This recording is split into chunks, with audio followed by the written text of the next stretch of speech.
Hello friends, स्वागत है आपका फ्री ऑनलाइन कोचिंग और बहुमत स्टडी सेंटर। देखिए, हम लोग मौर्योत्तर काल पढ़ रहे थे और पिछले वीडियोस में जैसा कि हम लोगों ने मौर्योत्तर काल के अंतर्गत क्या क्या देखा था, पल्लव वंश, शक, ठीक है, पल्लव, ये सारी चीज़ों के बारे में हम लोग देखा था। अब हम लोग देखिए, आज अपने इस टॉपिक में हम लोग ये मौर्योत्तर काल का ही है कुषाण वंश। ठीक है, जैसे कि मैंने आपको बताया था कि एक तरफ जहाँ मौर्योत्तर काल यानी मौर्यों के बाद एक तरफ जहाँ भारतीय राजवंशों का उदय हुआ और उसके बाद उसी समय मौर्योत्तर काल में ही विदेशी राजवंशों का भी उदय हो रहा था। ठीक है, तो जैसे कि मैंने आपको सातवाहन, चेदी वंश, सातवाहन वंश, शुंग वंश, ये सारे ब्राह्मण साम्राज्य के रूप में उभर रहे थे। ठीक है, मौर्योत्तर काल बेसिकली ब्राह्मण साम्राज्य के रूप में देखा जाता है। ब्राह्मण धर्म उस समय अपनी चरम पे पहुंच रहा था, क्योंकि गुप्त वंश आते आते हम लोग देखते हैं, गुप्त साम्राज्य आते आते जो ब्राह्मण धर्म था वो अपने चरम पे पहुंच जाता है। ठीक है, तो जो बौद्ध धर्म के बाद जब ब्राह्मण धर्म का उदय हम लोग देखते हैं, या दोबारा से आप लोग बोल सकते हैं जो पुनः उद्भव देखते हैं, वो हम लोग मौर्योत्तर काल से ही देखते हैं। ठीक है, तो मौर्योत्तर काल से ब्राह्मण साम्राज्य का उदय होने लग गया था और इसी में एक तरफ मौर्योत्तर काल में भारतीय राजवंशों का उदय हो रहा था, तो एक तरफ विदेशी। ठीक है, तो भारतीय में हम लोगों ने क्या क्या देखा, जैसे सातवाहन हो गया, चेदी हो गया, शुंग हो गया। ठीक है, इन सब के बारे में हम लोगों ने देखा। और विदेशी में मैंने आप लोगों को क्या क्या बताया है, जैसे हिंद यूनानी, ठीक है, हिंद यूनानी, इंडो ग्रीक, और फिर पल्लव बताया, शक बताया, उसी में थे। और ये सारे कहाँ से आए थे? मध्य एशिया के रीजन से आ रहे थे। और इसी में एक है ये कुषाण वंश। ठीक है, और इसके बाद हम लोग मौर्योत्तर समाज, धर्म और व्यापार वाणिज्य के बारे में पढ़ेंगे। लेकिन ये हमारा मौर्योत्तर काल का ये वंश में ये आज का टॉपिक है कुषाण वंश। ठीक है, तो कुषाण वंश में देखिए क्या है, कुषाण जो है वो मध्य एशिया से निवास करने वाली यूची जाति की एक शाखा थी। ठीक है, मध्य एशिया में यूची जाति निवास करती थी। और यूची जाति जब वो भारत की ओर आए, ठीक है, जब वो भारत की ओर आ रहे थे तो यूची जाति बहुत बड़े एक मतलब आप बोल सकते हैं एक बहुत बड़े समूह में आ रहे थे। तो वो दो भागों में बट गए, एक बृहद समूह था और एक लघु समूह के रूप में आ रहे थे। तो जो बृहद समूह था वो 5 कुलों में विभाजित थे। ठीक है, जिसमें सबसे प्रमुख जो थे वो कुषाण थे। ठीक है, कुषाण जो कि भारत में आए। ठीक है, और इस वंश के संस्थापक कौन है? कुजुल कन्फ्यूशियस। और ठीक है, यहाँ पे जैसे अगर मैं आपको एक छोटा सा मैप बना दूं, ठीक है, जैसे देखिए ये एक छोटा सा मैप हो गया भारत का। ठीक है, ये एक छोटा सा मैप मैंने सिर्फ बताने के लिए। ठीक है, ये देखिए, ये संस्थापक कुजुल कन्फ्यूशियस मध्य एशिया से आए। ठीक है, बोलो। फिर कुजुल कन्फ्यूशियस के सिक्के तक्षशिला से प्राप्त होते हैं। तो सबसे पहले देखिए, वो जब मध्य एशिया से आ रहे थे तो मध्य एशिया से वो कहाँ आए, क्योंकि प्राचीन समय का जो पूरा भारत था वो क्या, भारत में ये अफगानिस्तान और पाकिस्तान वाले क्षेत्र भी शामिल थे। ठीक है, अफगानिस्तान और पाकिस्तान वाले क्षेत्र भी शामिल थे। तो कुजुल कन्फ्यूशियस जो थे वो तक्षशिला में उनके सिक्के मिलते हैं। ठीक है, तक्षशिला अफगानिस्तान, यहाँ पे सिक्के मिलते हैं इनके। ठीक है, इसका मतलब है कि कुजुल कन्फ्यूशियस वो है वो तक्षशिला तक थे। ठीक है, क्योंकि तक्षशिला प्राचीन समय में भारत का ही पार्ट था। ठीक है, और इनकी उपाधि क्या है? महाराधिराज और बौद्ध और शैव धर्म से ये संबंधित थे। ठीक है, क्योंकि हम जानते हैं कि उस समय मैंने बताया ना कि ब्राह्मण साम्राज्य का उदय ही हो रहा था, यानी कि बौद्ध धर्म भी था उस समय अस्तित्व में। तो वो बौद्ध धर्म और शैव धर्म दोनों को ही उन्होंने संरक्षण प्रदान किया था। ठीक है, फिर आते हैं विम कन्फ्यूशियस। कुजुल कन्फ्यूशियस के बाद विम कन्फ्यूशियस आते हैं। और देखिए, कुजुल कन्फ्यूशियस के पुत्र है विम कन्फ्यूशियस, और इसका प्रमाण हमें राबतक अभिलेख से मिलता है। ठीक है, राबतक अभिलेख। ठीक है, कहीं कहीं पे राबतक भी मिलता है, राबतक अभिलेख या रबतक अभिलेख। ये राबतक अभिलेख और रबतक अभिलेख में कुजुल कन्फ्यूशियस और विम कन्फ्यूशियस के बारे में बताया हुआ है। ठीक है। देखिए विम कन्फ्यूशियस सिंधु नदी पार कर तक्षशिला और पंजाब पे अधिकार कर लिया। क्या मैंने बताया कि जो कुजुल कन्फ्यूशियस थे वो तक्षशिला तक थे। फिर जो विम कन्फ्यूशियस आए उन्होंने अपने साम्राज्य का विस्तार किया, तो उन्होंने विस्तार करके सिंधु नदी पार किया, क्योंकि सिंधु नदी क्या है, सिंधु नदी यहाँ से जाती है और यहाँ से जाती है, यानी कि ये तक्षशिला वाले रीजन में सिंधु नदी है, ठीक है। यानी पाकिस्तान के रीजन में जो है वो सिंधु नदी बहती है, क्योंकि हम जानते हैं कि पाकिस्तान के में ही होते हुए वो जाके अरब सागर में मिलती है, कराची के पास सिंधु नदी। तो सिंधु नदी वो पार करते हैं विम कन्फ्यूशियस और तक्षशिला और पंजाब, यानी कि इस रीजन पे वो अधिकार कर लेते हैं, ठीक है।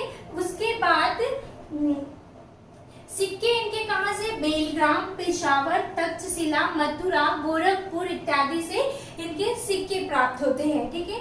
उपाधियां क्या है इनकी, महाराधिराज, सर्वलोकेश्वर, महेश्वर और ये शैव उपासक थे। तो इनके आप उपाधि से ही देख सकते हैं, सर्वलोकेश्वर, महेश्वर, ठीक है। तो इनकी उपाधि से पता चल रहा है कि शैव उपासक थे। और रोमन साम्राज्य के साथ इनका जो व्यापार संबंध था वो काफी अच्छा था, ठीक है। तो और या फिर आप बोल सकते हैं कि रोमन साम्राज्य का व्यापार का विस्तार देखा जाता है किसके समय में, तो विम कन्फ्यूशियस के समय में, ठीक है। तो ये मैंने मैप आप लोगों को समझाने के लिए छोटा सा मैप बताया, ठीक है। आप देखिए ये मैंने कनिष्क राजवंश क्यों लिखा है, क्योंकि कुषाण राजवंश दो भागों में, मतलब आप बोल सकते हैं दो बार स्थापित हुए थे इस टाइप से, क्योंकि देखिए पहले कौन, कुजुल कन्फ्यूशियस ने किया था, फिर उनके साम्राज्य का विस्तार किसने किया, विम कन्फ्यूशियस ने। लेकिन ये बहुत बड़े क्षेत्र में अपने साम्राज्य का विस्तार नहीं किए थे।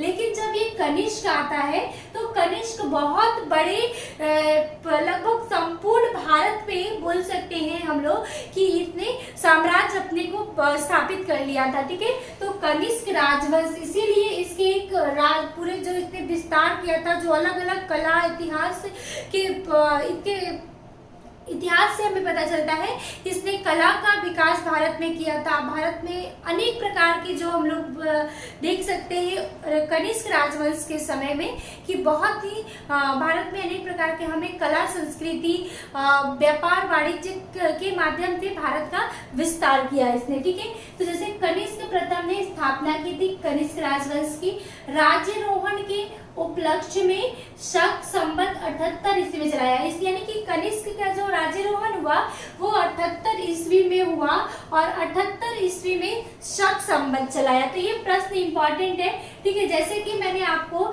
जब शक पढ़ाया था, शकों को जब भगाया था तो किसने भगाया था, एक विक्रमादित्य ने भगाया था, तो विक्रम संवत चलाया था, ठीक है। तो विक्रम संवत कब चलाया था, 58 ईसा पूर्व में। तो ये देखिए इंपॉर्टेंट है, ठीक है, ये इंपॉर्टेंट है। विक्रम संवत नेपाल में विक्रम संवत से ही कैलेंडर अभी भी हमें वर्तमान समय में प्राप्त होते हैं, और शक संवत, और जैसा कि हम लोग जानते हैं कि शक संवत हमारा राष्ट्रीय संवत है, ठीक है। और कनिष्क बौद्ध धर्म को संरक्षण प्रदान किया, ठीक है।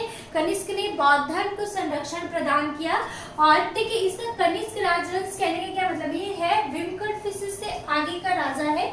लेकिन कनिष्क राजवंश जो मैंने बताया कि ये संपूर्ण भारत में ही फैल चुका था, तो संपूर्ण भारत में पूरे ही क्षेत्र पे इसका था। तो उसके बाद जो राजा आते हैं, मतलब इसके बाद छोटे छोटे और भी शासक आते हैं जो कि इसके साम्राज्य को मतलब कुछ सुचारू रूप से चलाते हैं, फिर धीरे धीरे इस गुप्त साम्राज्य का इस पे अधिकार हो जाता है, ठीक है। तो आप देखिए कनिष्क प्रथम ने बौद्ध धर्म को संरक्षण प्रदान किया। जैसा कि मैंने आपको बताया कि इस समय बौद्ध धर्म में अस्तित्व में था, लेकिन कनिष्क ने क्या बौद्ध धर्म अपनाया था, और ये बौद्ध धर्म के कौन सी शाखा को मानता था, महायान शाखा, ठीक है। तो ये इंपॉर्टेंट है, कनिष्क महायान शाखा को मानता था, ठीक है। चतुर्थ बौद्ध संगति का आयोजन कनिष्क के समय में ही हुआ था, ये भी इम्पोर्टेंट है, ठीक है। कनिष्क के समय में ही चतुर्थ बौद्ध संगति का आयोजन हुआ था, जिसके अध्यक्ष कौन थे, ये अध्यक्ष थे वसुमित्र, और उपाध्यक्ष कौन थे? उपाध्यक्ष थे अश्वघोष। ठीक है, तो ये इंपॉर्टेंट है। और रेशम मार्ग पे अधिकार था। रेशम मार्ग पे अधिकार का मतलब होता है कि देखिए, ये जैसे मान लीजिए ये भारत का मैप है, ठीक है, ये भारत का मैप, तो ये देखिए ये इधर है, ये इधर चीन है, यानी कि चाइना है, और ये मध्य एशिया। तो जब चाइना को मध्य एशिया से व्यापार करना होता था तो वो भारत से होते हुए जाते थे। तो भारत से जो ये रास्ता था इनका मध्य एशिया तक जाने का, वो रेशम मार्ग के नाम से जाना जाता था। और उस समय जब ये व्यापार होता था, रेशम मार्ग क्यों कहा जाता था? क्योंकि चीन में उस समय रेशम बहुत अधिक होते थे और वो चीन वाले जो थे वो रेशम का ही व्यापार करते थे। ठीक है, तो इसी वजह से रेशम के व्यापार करने की वजह से इस मार्ग का नाम रेशम मार्ग रखा गया था। और रेशम मार्ग क्योंकि भारत होते हुए मध्य एशिया जाते थे, इसी वजह से, और इस समय कनिष्क शासक था, तो इसने रेशम मार्ग पे काफी अच्छे से अधिकार इसने कर लिया था, क्योंकि ये इसी के अधिकार क्षेत्र में था। ठीक है, कला साहित्य को भी इसने संरक्षण प्राप्त किया।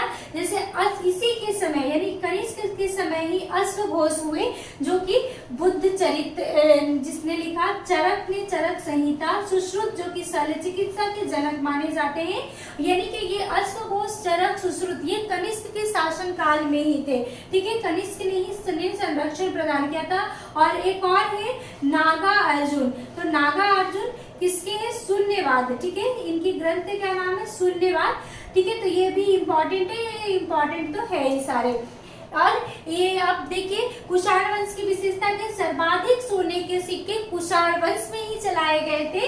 और गांधार, मथुरा कला का विकास जो है वो कुषाण वंश में हुआ था। ठीक है, और सबसे पहले सोने के सिक्के विम कडफिसेस ने चलाए थे। ठीक है, यहाँ पे मैंने नहीं बताया, ये जो कि बहुत ही इंपॉर्टेंट है कि सर्वप्रथम सोने के सिक्के किसने चलाए थे? सर्वप्रथम सोने के सिक्के किसने चलाए थे? विम कडफिसेस ने। ठीक है, तो ये भी इम्पोर्टेंट है। ठीक है, इसके अलावा ये मैंने बताया कि गांधार और मथुरा कला का विकास भी कुषाण काल में देखा जाता है। ठीक है, तो देखिए इस तरीके से जो कुषाण वंश का सबसे शक्तिशाली शासक कौन था? कनिष्क था। ठीक है, और इसके संस्थापक कुजुल कडफिसेस थे। सर्वप्रथम सोने का सिक्का विम कडफिसेस ने चलाया। ठीक है, और इसमें इंपॉर्टेंट मैं बता रही हूँ क्या है, महायान शाखा बौद्ध धर्म को संरक्षण प्राप्त था। बौद्ध धर्म को संरक्षण प्राप्त करता, ये क्वेश्चन पूछ जाता है कि ये किस बौद्ध धर्म के किस शाखा से संबंधित था? महायान शाखा से। किस चतुर्थ बौद्ध संगति किसके संरक्षण में हुई थी? कनिष्क के संरक्षण में। इसके अध्यक्ष कौन थे? वसुमित्र। उपाध्यक्ष कौन थे? अश्वघोष। ठीक है, रेशम मार्ग पे अधिकार था। उसके बाद कला साहित्य को संरक्षण दिया, तो कला साहित्य में इसका मतलब वत्सघोष, चरक, सुश्रुत और जो नागा अर्जुन है उसको संरक्षण कनिष्क ने प्रदान किया था। और सर्वाधिक सोने के सिक्के भी कुषाण काल में ही चलाए गए थे। तो देखिए ये हमारा मौर्योत्तर काल के मैंने राजवंशों के बारे में बताया। और अब हमारा मौर्योत्तर काल से एक और टॉपिक रह गया है, वो है हम लोग मौर्योत्तर काल के कला, धर्म, समाज और उसके वाणिज्य व्यापार के बारे में देखेंगे। तो मौर्योत्तर काल कंप्लीट हो जाएगा। साथ साथ मैं यूपी जीके और बिहार जीके भी मैंने कंप्लीट करवा दिया है और यूपी जीके भी स्टार्ट किया है, जो कि यूपी स्पेशल और बिहार का बिहार स्पेशल एग्जाम्स के लिए इम्पोर्टेंट है।